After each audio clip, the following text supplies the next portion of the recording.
بسم الله الرحمن الرحيم تبارك الذي بيده الملك وهو على كل شيء قدير الذي خلق الموت والحياة ليبلوكم أيكم أحسن عملا وهو العزيز الغفور الذي خلق 7 سماوات طباقا ما ترى في خلق الرحمن من تفاوت فارجع البصر هل ترى من فطور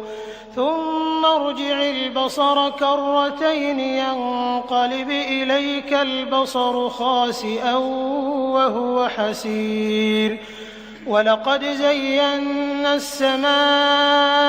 الدنيا بمصابيح وجعلناها رجوما للشياطين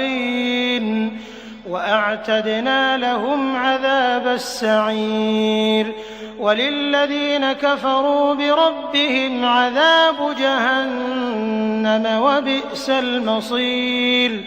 إذا ألقوا فيها سمعوا لها شهيقا وهي تفور تكاد تميز من الغيظ كلما ألقي فيها فوج سألهم خزنتها ألم يأتكم نذير قالوا بلى قد جاءنا نذير فكذبنا وقلنا ما نزل الله من شيء إن أنتم إلا في ضلال كبير وقالوا لو كنا نسمع أو نعقل ما كنا في أصحاب السعير فاعترفوا بذنبهم فسحقا لأصحاب السعير إن الذين يخشون ربهم بالغيب لهم مغفرة وأجر كبير وأسروا قولكم أو اجهروا به إنه عليم بذات الصدور ألا يعلم من خلق وهو اللطيف الخبير هو الذي جعل لكم الأرض ذلولا فامشوا في مناكبها وكلوا من رزقه وإليه النشور أأمنتم من في السماء أن يخسف بكم الأرض فإذا هي تمور أم أمنتم من في السماء أن يرسل عليكم حاصبا فستعلمون كيف نذير ولقد كذب الذين من قبلهم فكيف كان نكير أولم يروا إلى الطير فوقهم صافات ويقبضن ما يمسكهن إلا الرحمن إنه بكل شيء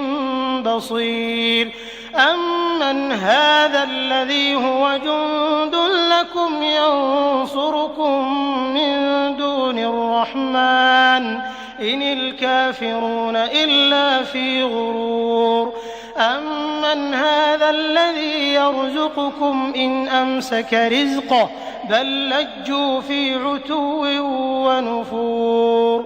أفمن يمشي مكبا على وجهه أهدى أمن يمشي سويا على صراط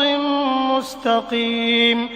قل هو الذي أنشأكم وجعل لكم السمع والأبصار والأفئدة قليلا ما تشكرون قل هو الذي ذرأكم في الأرض وإليه تحشرون ويقولون متى هذا الوعد إن كنتم صادقين قل إنما العلم عند الله وإنما أنا نذير مبين فلما رأوه زلفة سيئت وجوه الذين كفروا وقيل هذا الذي كنتم به تدعون قل أرأيتم إن أهلكني الله ومن معي أو رحمنا فمن يجير الكافرين من عذاب أليم قل هو الرحمن آمنا به وعليه توكلنا فستعلمون من هو في ضلال مبين قل أرأيتم إن أصبح ماؤكم غورا فمن يأتيكم بماء